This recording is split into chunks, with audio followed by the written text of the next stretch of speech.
Hello, everybody. You're listening to the Q&E Podcast. You are here with your boy Q Hicks right now. And I got Edgar to the left of me. What's up, everybody? Let's get into it. Yes, sir. So you're listening to the Q&E Podcast right now. If you don't know, the Q&E Podcast is primarily sports, but we will be breaking into entertainment, movies, shows in the near future. I know we said that last week, but we definitely got something coming this week, so definitely be on the lookout for that.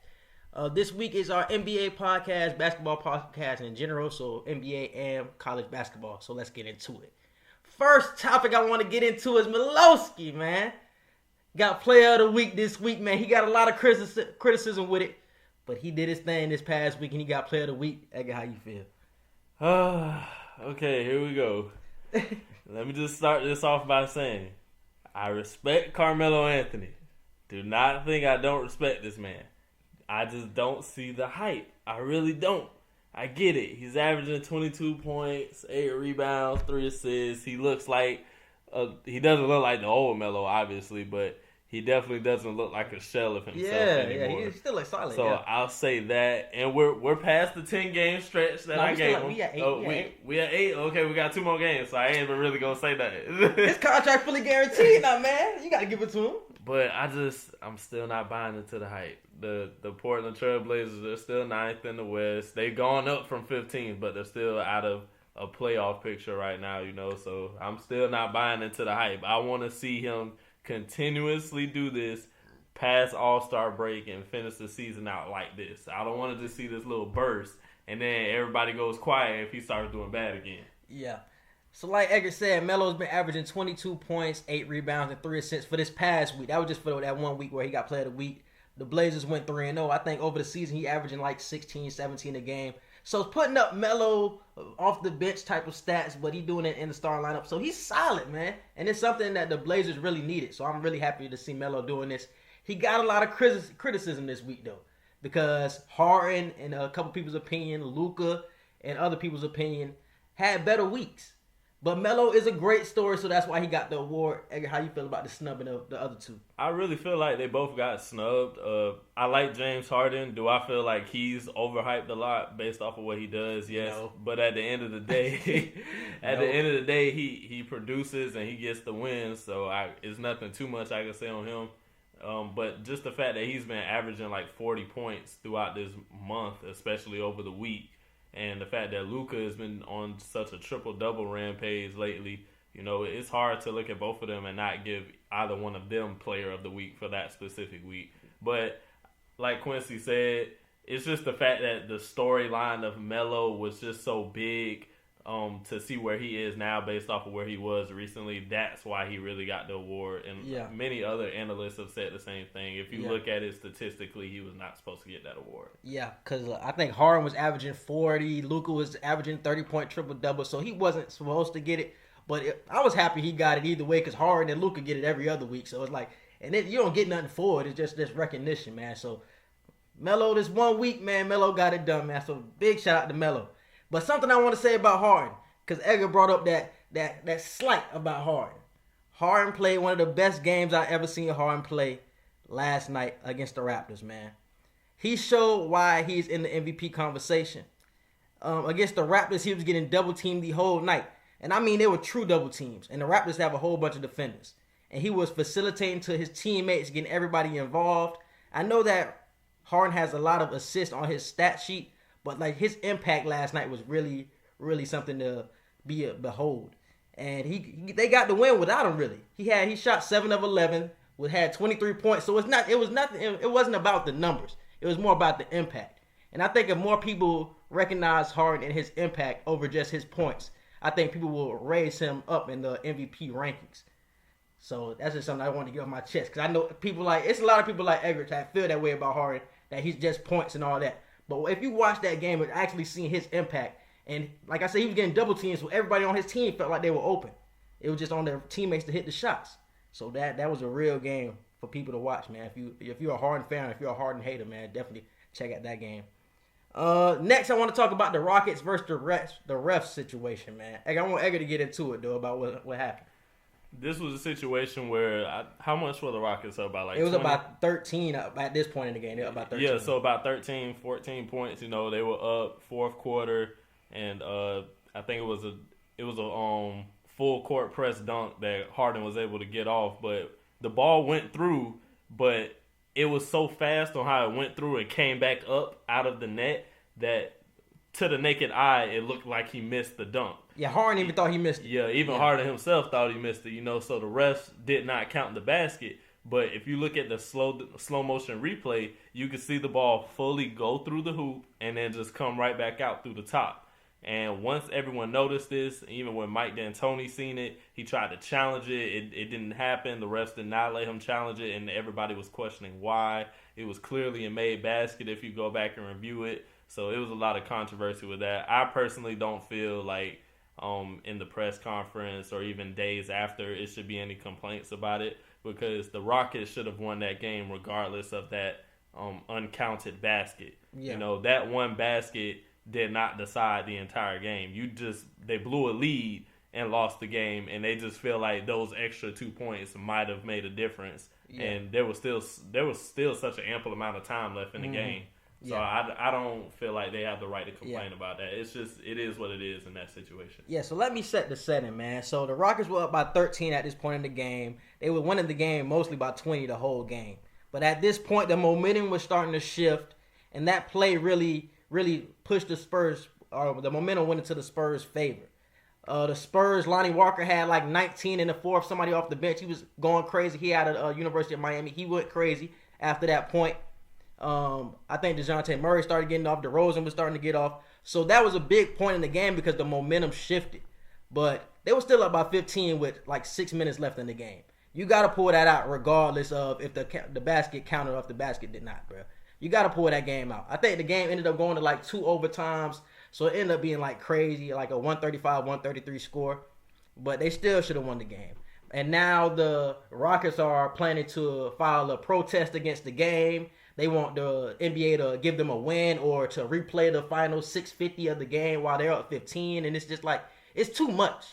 It's really too much, man. Like, you lost the game. You had your chance to win. They didn't count the basket. We understand that you should be frustrated.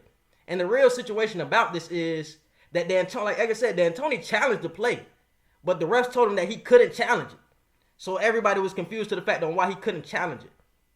And the biggest thing I had to say about it is, when somebody is out of bounds on a three-point shot, or if somebody's foot on the line, a couple plays later when there's a timeout, the refs usually go to the monitor and they look and see if the basket counted or if somebody's foot on the line.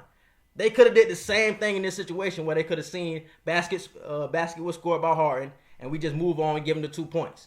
But the fact that the refs didn't do that, and now we got going through this whole situation with the NBA, the Rockets are, it's just too much right now, man. So I don't know how to feel about the Rockets. They should just take the L. That's what's going to happen at the end of the day. You think that's funny? I feel like they should just take the L, move on from it, and just not give any room for error from now on when they play. And but the thing is, the loss is going to matter, especially in a close Western Conference. The loss is going to matter like at the end of a season. So I think that's how they're thinking about it, bro. But at the end of the day, you lost. It was a good game to the Spurs. Like I said, Lonnie Walker hit the big threes down the stretch, man. So shouts out to the Spurs. It's an 82-game season. One game can make a difference. Yeah. But as long as you continue playing the way you're playing and putting up the numbers you're putting up, you shouldn't have much to worry about. Yeah. So, and it's one game in December. It's not like this is a one game in March or a one game in February where it's like, hey, the chips are starting to count up now. We seriously need to consider every single game. It's not even Christmas time yet. So I say just take the L, move on. Yeah, definitely. And they remind me of they're like the Saints of the NFL, bro. Because even before the Saints complained about the obvious pass interference penalty this past offseason or this past postseason, they were always known as the people that would always complain. And the Rockets are really starting to get that reputation, bro. They always complaining about something. I know it was an obvious goaltending or obvious basket that was scored, but it's just they just complain so much, man. They're just starting to become like the naggers of the NBA, man. So they need to drop that reputation, man, if they want to, get some calls during the playoff time. Next, I want to move on to the MVP discussion, man. There's been a lot of talk. We got 4 leading candidates for MVP. You got Giannis, you got Bron, you got Doncic, you got Harden. So, Edgar, who you got, man? Right now, I would say Giannis is honestly putting up the best performance, but I still would say LeBron is the front runner just because He's in LA. A lot of people are doubting that his LA team will be the one to make it to the finals. A lot of people still think the Clippers are going to be the LA team to run that city. So the fact that he's basically the underdog in his own arena, and the fact that he's just playing so well defensively. We haven't seen LeBron play defense like this in a long time. So also to go along with his 25, 7, and 10 right now that he's putting up, you know, I feel like it's not the highest average of numbers statistically, but these numbers are so important to how they win. And I would say Bron would be my first option. Giannis would be my second. And Luka, the way Luka is playing, he would be my third option right now, because I feel like without him, Dallas would just be a hush mouth team right now. Yeah. And we need to talk about KP, because KP ain't been doing nothing either. Porzingis. Yeah. I know he coming off the ACL injury, but man, it feel like Luka just been doing all this jump by himself, basically. But shout out to Luka, though. But I would pick LeBron, too. Like I said before in previous podcasts, I just have Giannis fatigue. I felt like Harden should have won it last year. And I would have Bron, Doncic, Giannis, and then Harden. I know I just went through my whole Harden spiel about how his impact is important, but I'm just trying to be realistic about it, man. The people are normalizing his stats, period. And I just feel like that's how I feel about it. I just feel like at LeBron's age, still be almost basically a front runner in the MVP conversation, and he's about to be 35 this month. Yeah, like we just don't see that. Like, you hardly ever see that often. I don't even remember the last time somebody in their 30s was a front runner for MVP. Like mid 30s, not like just turning 30 or anything. Like mid 30s, close to 40s, still a front runner for MVP. We haven't seen the NBA wants to give it to him too, because this will be Bron's 5th MVP, and I don't think anybody has had 5 MVPs. And he hasn't. Does Jordan have 5? I think Jordan got 4, don't he? No, Jordan got 5.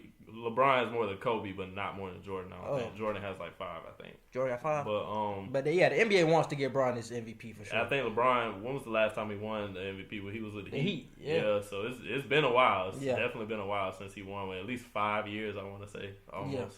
But yeah, Doncic should definitely get some recognition, man. So he would definitely be my number 2 right now, because just for his team, like I said, Porzingis hasn't really played up to his potential. And like, it felt like Doncic is really doing it on his own, man. So I would definitely have him at number 2. And Giannis is doing the same things he did last year. So it's just like, I don't know how to feel. Like, they're tremendous stats, because he's obviously averaging 30, 10. So I don't want to normalize his stats like everybody does Harden. But it's just like, we've seen this before type of thing. Just to clarify that, Kareem Abdul-Jabbar has won MVP 6 times. Jordan has won it 5 times. And LeBron has it 4 times. So if LeBron was to get a 5th one, he would tie Jordan for the most MVPs. So so they want him to be tied for the second most MVPs. Yeah. And I think the NBA wants him to be tied with Jordan. So that's something that can be comparable down the line. And it's crazy because in 50 years, bro, when you look back at LeBron's impact on the NBA, I think people in 50 years are going to say LeBron is the best player of all time just because of his statistics alone. You can look at his wins and losses in the finals, bro, but off his stats, man, he's like at number 1 in like a lot of these stats, bro. And also, just the way he revolutionized the NBA, just the way he revolutionized basketball in general with player mobility. Player mobility didn't start with LeBron James. That's obvious. There have been players who have tried to do what he's done, but the moment he went on national TV and did the decision, that changed the NBA forever. Like, it made players in different sports too. Like, the way you see Odell Beckham and other wide receivers and other players like basically say, I want to play here, or I want to go here. But that's not player mobility. Well, that's more team. Well, yeah, that's true. That's true. So I wouldn't say that for football, but definitely with basketball. Yeah, basketball. Least. Yeah. But you still at least get the attitude. Yeah, you get the attitude. It may you definitely won't get the same outcome because football is such a more team-oriented sport, but you get the attitude now with those type of players that they feel like they have complete control over where they go. Brown was like that, though. Yeah. Brown got to choose Antonio where he Brown wanted. was literally like that. He chose where he wanted to go with his situation. Yeah. And sticking with this Harden topic, I want to stay on the Rockets. And this feel like the Rockets podcast, but yeah, Harden has been doing this thing, like obviously I've been saying, but Westbrook, I don't know if a lot of people have been noticing, but Westbrook is doing his thing. He's been averaging 21, 8, and 7. But his efficiency has been terrible, man. And it's killing the Rockets. The Rockets are, I don't know what the Rockets, look at the Rockets record real quick. Because the Rockets have a good record right now. But they could be even better if Westbrook shot better. He's shooting 40% from like just straight field goals, and he's shooting 21% from the three. The Rockets are 14-7 right now. 14-7. I feel like they could be like 17-4 or something like that, bro. Yeah, they 14-7. They can be 17-4 if he just shot better, man. Because most of these times, these teams are doubling Harden, bro. And if Westbrook had a jumper, the game would be different, bro. Like the game would be different if he had a three. The other players are knocking down the three balls to get into the rack or whatever. Capella doing his thing, but Harden doesn't have that true sidekick, bro. So do you feel like this trade is working out for them?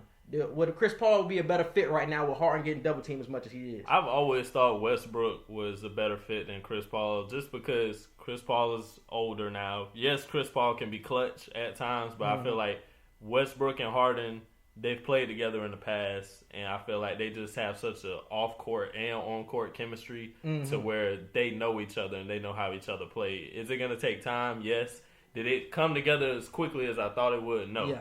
So that's something that I got wrong. It's definitely taking longer than I've seen it taking, but I feel like Westbrook can make a turnaround. Harden's just going to have to have a talk with him and figure out how he can incorporate him more in the game without having so many risky But the thing I'm talking about, bro, I don't even think it's chemistry, because I think they have good chemistry, like you said, on and off the court. But it's just his on-court play is affecting him. And there's nothing Harden can tell him to change his shooting percentages. You feel what I'm saying? It's just something Westbrook got to get better on his own. But shooting 40%. What he could tell him would be to stop shooting so much. You know, you're on a team now where you don't have to be the hero every night. You know, because this 39% field goal percentage he's shooting is based off of the fact that he's just throwing up so many unnecessary shots. If Harden took him to the side and said, "Bro, look, do your thing," or he can just say attack, get to the basket. Do your thing, get to the basket, get these rebounds and assists. If you have open shots and if you have 12-foot, 15-foot jumpers that are easy for you, shoot those. But don't shoot unnecessary threes when you know you're not a three-point shooter. Don't shoot 20-foot jump shots like off fadeaways and stuff like that if you know you just don't knock those down like that. Make smarter plays. You don't have to be the saving grace for the Rockets. Like, there's both of us here. I feel like that's what Harden should say. And the crazy thing is, because he's missing a lot of those. He's not even taking a lot of threes. I know he's shooting 21%, but he's not even taking a lot of threes. Because the past two games, if you look at his box sheet, man, he has like 19 points and he's shooting like 7 of 30 from the field, bro. It's like he only shooting like 6 attempts from the 3-point line. So he's shooting mid ranges, and that used to be his bread and butter. I remember he used to do the pull up, run into the pull up, shoot. He used to hit that every time, but he's not even hitting those anymore. So is that age catching up with him, or what? Why is he even hitting those? I don't even feel like it's age catching up with him. I just feel like Westbrook has always. I feel like for most of his career, he's just always had a shooting problem. Like, and not from the mid range though. Right? Not from the mid range, but I feel like I don't know why he's so hyper with shooting right now. It's like he has a shooting frenzy going on where he just shoots the ball any single opportunity. It's that system too. That system is like that. Yeah, that quick, what you call it? 7 seconds offense. Yeah, 7 second offense. Think about it. You know? Yeah. So yeah, man. But everybody else is doing well for the Rockets, man. But I think if they want to get far in the playoffs, yeah, Westbrook definitely has to raise his shooting percentages. I know we 20 games in, but I don't think these percentages are going to change. I think they're going to basically stay the same, bro. Because he's been on the downslide the past couple of years, man. So this trend is definitely continuing. But if they want to make a run, bro, that has to change, bro. 7 of 30 is not going to cut it, my G. It's not. So if he got to take it to the basket more, and Harden being double teamed isn't going to change. So it's like you got to knock down the shots when you open. That's why I asked you, is Chris Paul better? Because Chris Paul is a way better shooter than a Westbrook. That's why I said, is he a better fit? Like on the court, that's it. That's not off the court. That's why I asked you that. Because I feel like Chris Paul will be knocking these shots down while Westbrook is, not taking advantage. But next I want to talk about Jokic, somebody who has also been disappointing this year. Coming off a first-team All-NBA type of season, averaging 20, 11, and 7. He's currently averaging 15, 10, and 6. His team is still doing well. I think they're second in the West right now, but his production isn't as high as it used to be, and I want to know why. Edgar, what do you think it is? Yeah, the Nuggets are second in the West right now, and it has nothing to do with Jokic whatsoever at the moment. The way his numbers have just decreased, and he's just not like I even watch him play, and it just you don't see the excitement with Jokic anymore right now. You don't Not the aggressiveness. Yeah, you don't see the quote unquote the Joker. Like you don't see it. You see Jamal Murray and Michael Porter doing their thing. You see everybody else contributing. Even Paul Millsap gets in there and he does what he needs to do. So those three individuals themselves have just been carrying the team in my opinion. And it might not be all three of them every night. It might be one player one night.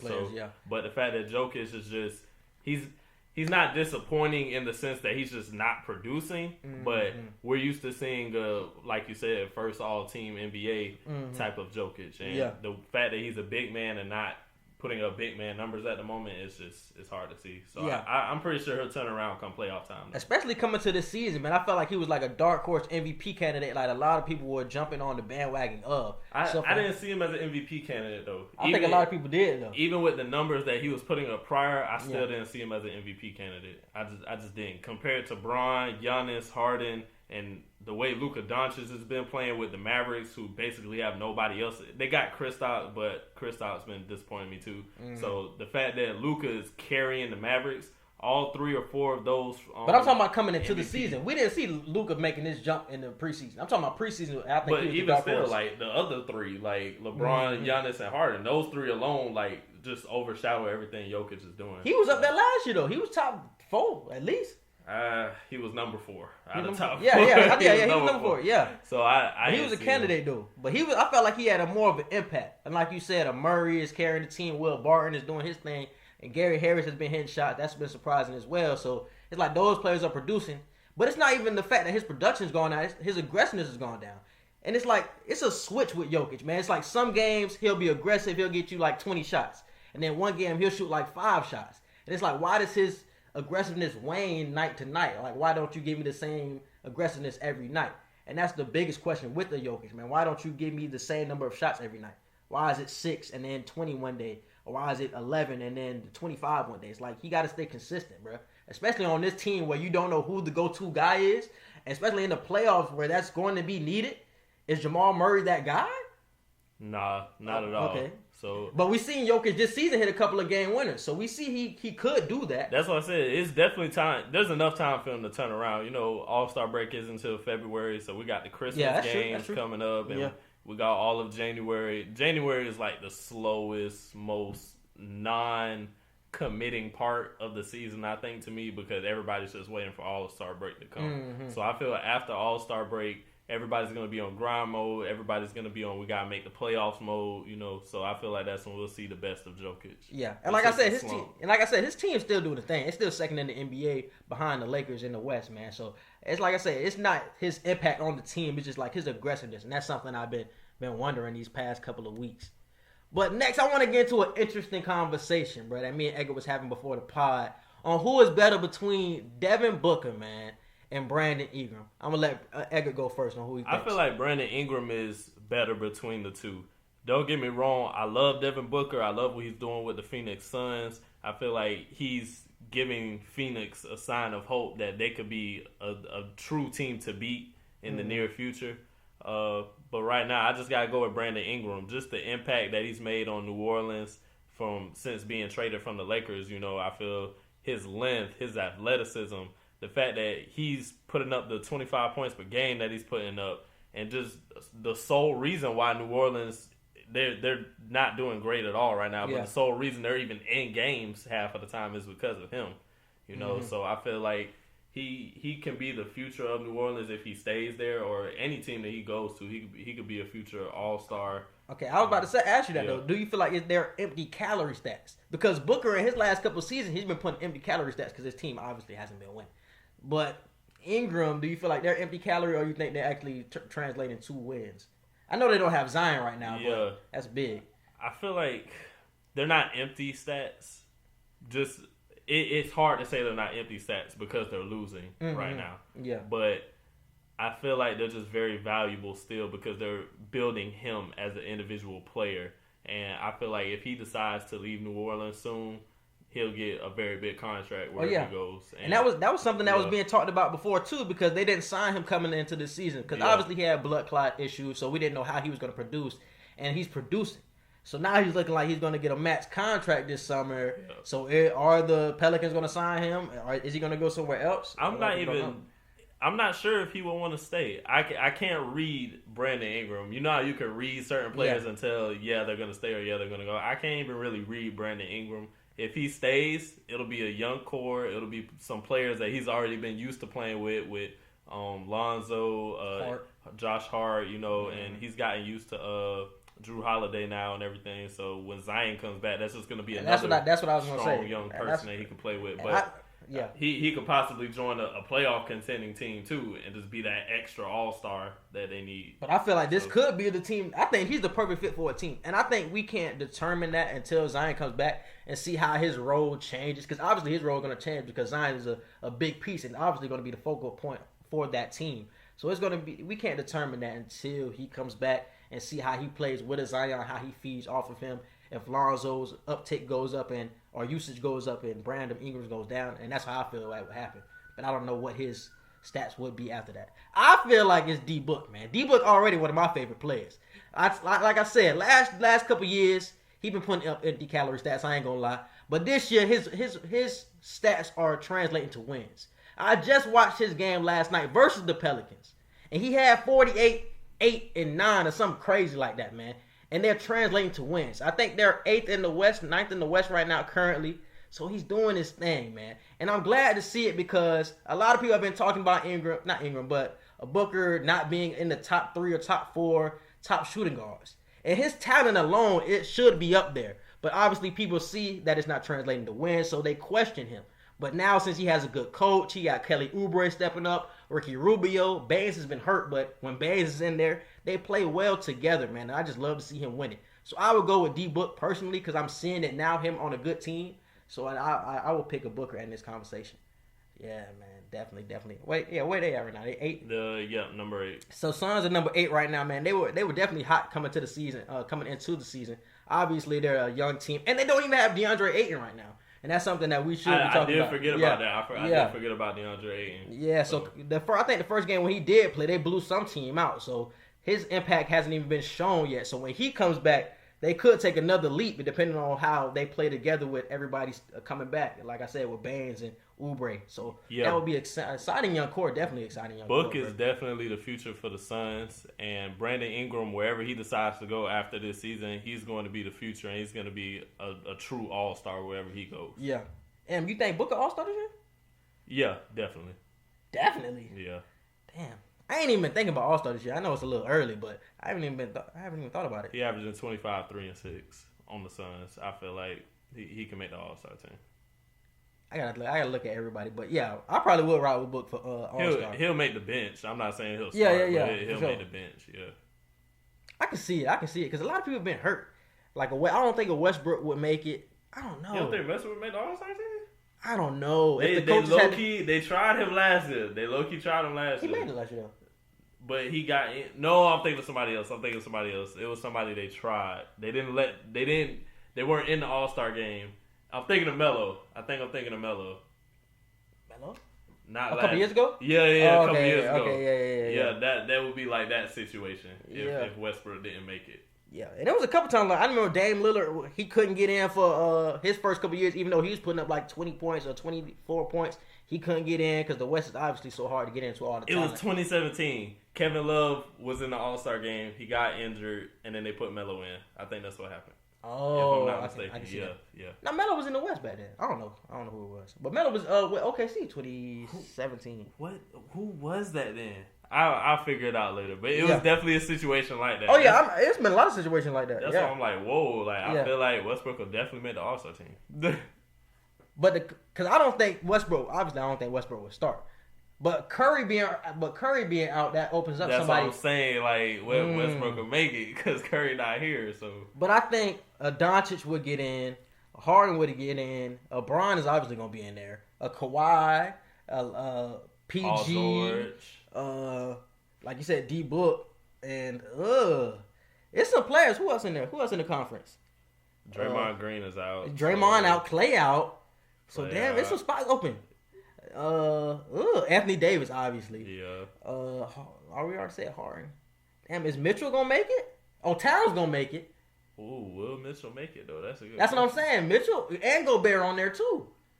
Let me look up Mitchell's stats real quick. Let me look up Mitchell's stats. I don't know that. Ooh. Yeah. See, when you got free room like this, it's a little bit harder. It's a little bit harder. Yeah. When you got the same people for the past 4 or 5 years, it ain't that hard. So Mitchell has been averaging 24. Oh yeah, he'll get in. 24, 4, and 4 right now. So he'll probably get in, bro. And that's crazy because I haven't even thought about it, bro. But he probably will get in. Who else in the conference? You got the Kings. I don't think nobody from the Kings. Nobody from the Thunder. Nobody from you got Lillard. Lillard from the Blazers, obviously. Anybody on Spurs? Nope. Grizzlies? Nope. No Pelicans. Bro, it's a lot of spots because it's 12, right? So what we just said. So let me go through the teams. We said LeBron, Anthony Davis, That's 2. James Harden. 3. Are we counting Westbrook? Okay, we get to Westbrook. Okay, Westbrook. We're gonna count D-Book. D-Book. And we got Kawhi, Paul George. That's 7. Damian. You got Cat. Oh yeah, Cat. Ooh. So you got 3 positions. You got 3 positions left because we had 9. We got 12. You got 12, so you got 3 positions left. Luka. Oh, we got Luka, obviously. Yep. We didn't even say Luka. That's Luka, 10. Will the Joker get in? That's what I'm saying with his stats. I don't know. With these stats, I don't know, bro. That's crazy. That's 2 open spots. And we counting D-Book. When the Warriors got like 3 players exactly. out, that's an open field. They opened up so much, bro. It's open field. Yeah, they opened up a lot, bro. It is open season for the All-Star They opened up a lot, bro. Oh, yeah, Mitchell might make that thing then. So that's 11 if Mitchell make it. See, you got Draymond, Curry, and Clay out. Yeah. And KD out. Yeah. So, see, it's... What, KD in the East now. Yeah, I'm talking about last year. So yeah. That's crazy. Oh, they might give it to the Joker then, bro. Just off his name recognition. Just off his name. Yeah. So, and that would be 12. So that would mean D-Book would make it. Unless somebody just surprise us in the next couple months. So Yeah, that's true. That's crazy though. Yeah, so Book probably would make it. That's crazy. I ain't even thought about it, bro. And before we move on to college basketball, man, I just want to give a big shout out to Bam because he been producing for my Heat, man. Been a huge producer. Nice sidekick alongside of Jimmy Butler. Jimmy been eating recently. And Bam is currently averaging 14, 10, and 4. He's quickly becoming one of the best centers in the league, man. And a lot of people aren't talking about him because obviously it's the center position. We love to see people score. But his impact alone, if you actually watch a Miami Heat game, Bam's impact alone is so major to how they play the game. Because he can guard point guards. He can guard like every position on the court because his feet are so quick, man. And he skies for rebounds all the time. And he's a good passer. So just his impact, man. I know people don't watch Heat games because it's the Heat.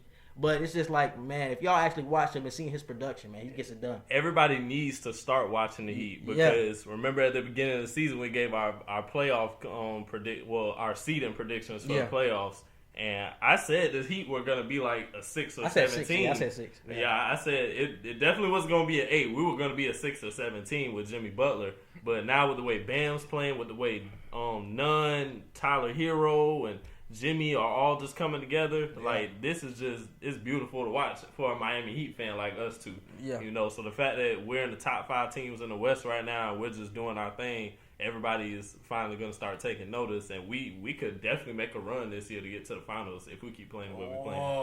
I'm saying that. Let's simmer down, my guy. I'm saying that right now.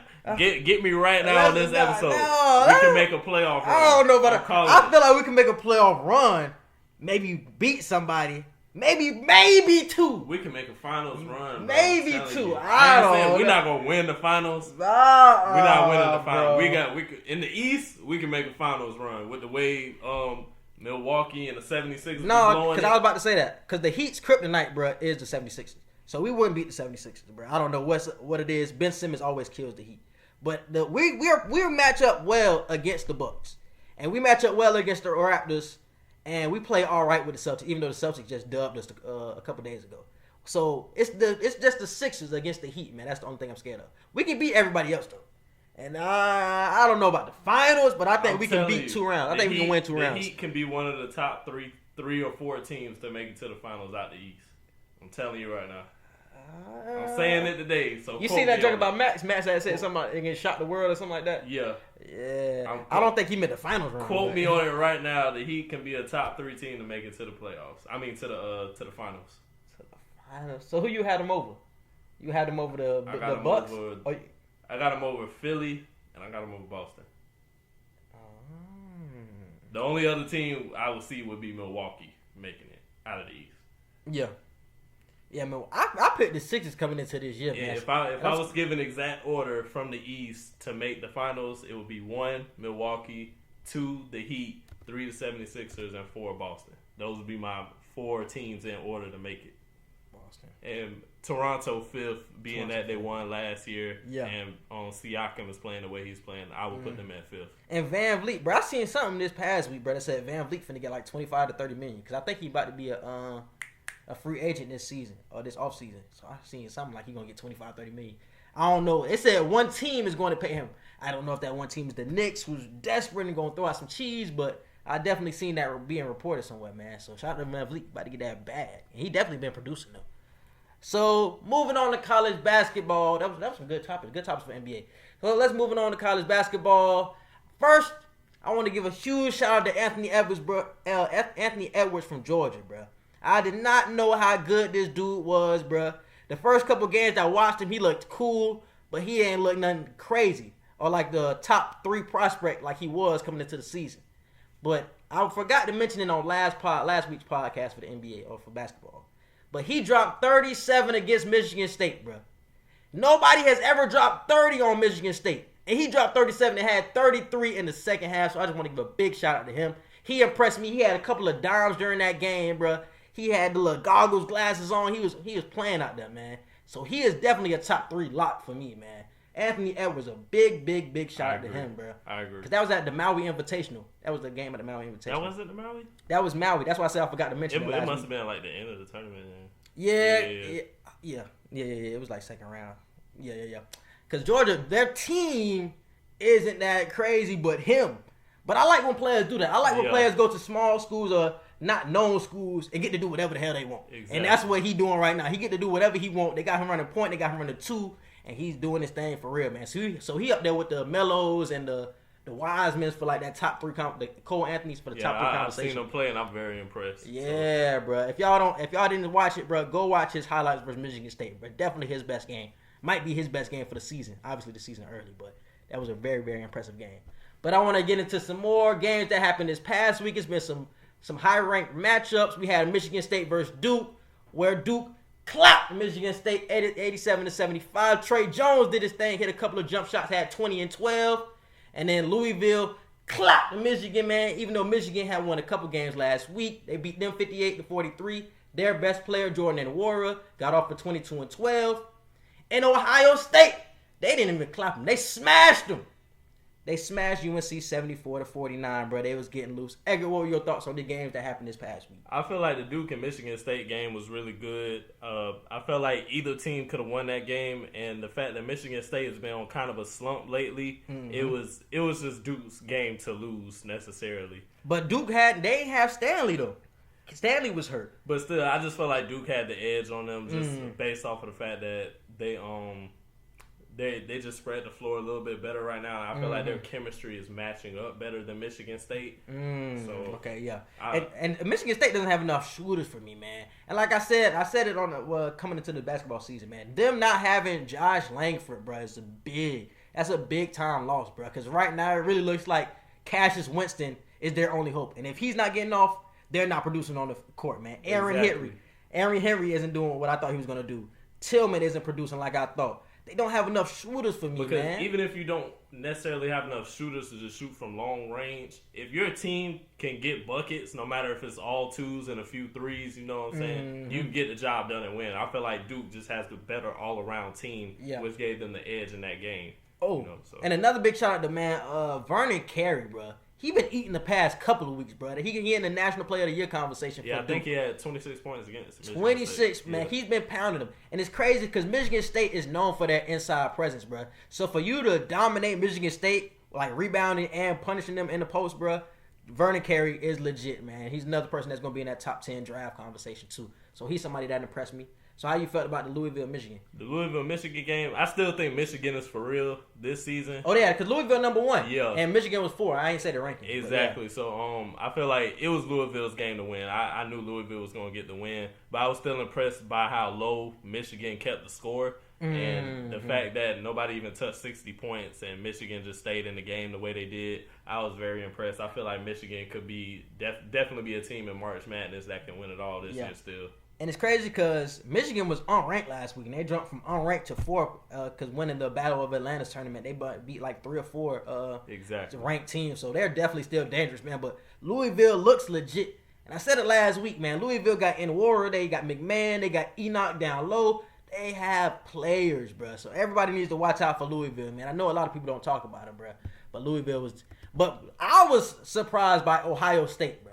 I watched Ohio State the past couple of years. That surprised me, too. Yeah. That game really shocked me. But it told me, honestly, it told me more about UNC than it did about Ohio State. And it showed me that if Cole Anthony isn't getting loose, bro, then UNC has no... Yeah, bro, because...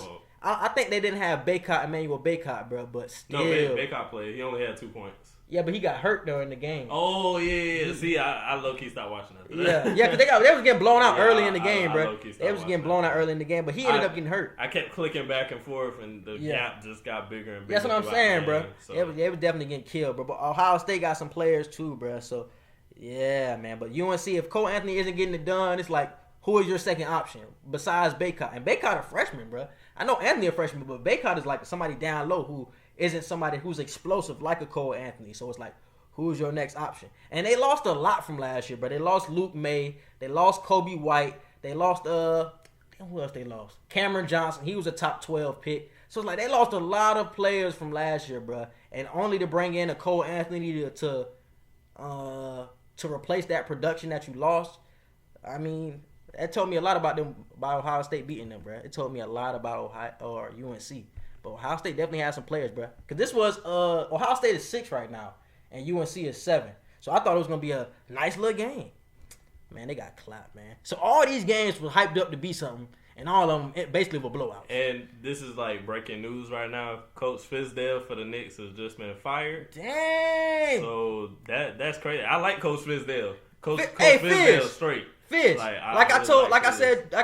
don't mean to interrupt you, but like I said a couple of weeks ago, Fizz, come back to the Heat, bro. You always got a home with us, bro. I knew you was gonna get fired, bro, and I heard Windhorst talking about it on the jump. He said he was surprised you didn't get fired a couple days ago. So I knew this was coming down the pike, bro. The Knicks never make the right decision. They do everything but fix the front office. Like, I don't get it. I don't see they get talent in. Well, no, not really. No, they don't. They get young talent in.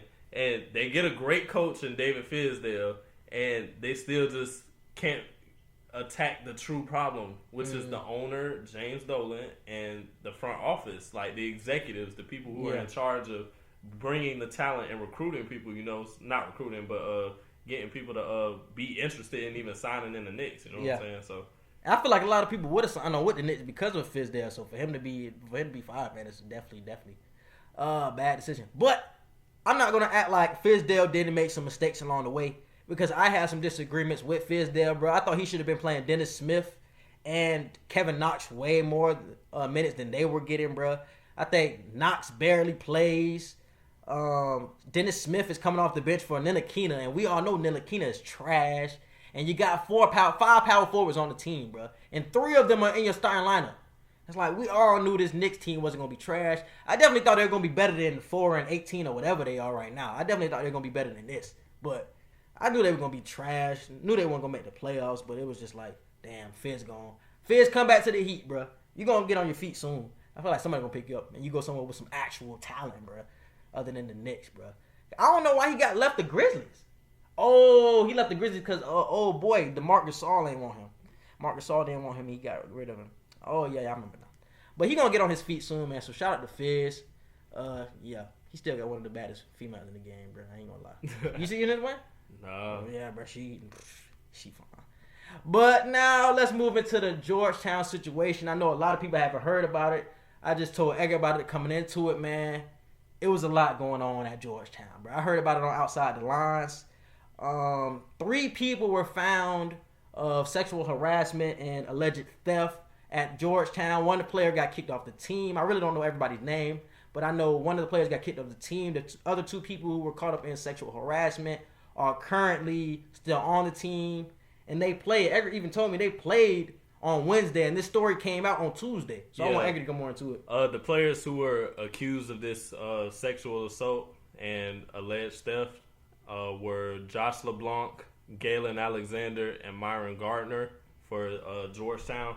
And basically what happened was they were in a situation with, I think, a female student and her roommate at the university, and they were just accused of sexual assault that occurred in September 15th. Mm-hmm. And that is carried over to now, and they've been going back and forth in court as of recent, and November 12th is when Gardner was accused. I think LeBlanc and Alexander and Gardner were the ones who had a restraining order filed against them. But LeBlanc was the one who left. Yeah. So LeBlanc he's no longer a member of Georgetown right now, but Alexander and Gardner were able to play on Wednesday, but they do have a hearing for their restraining order on this coming Monday. Yeah, but what I didn't like about this whole situation, man, so like I said, all this information came out, I want to say it was Tuesday or Monday. The information came out on one of those days, and it all came out in a press release.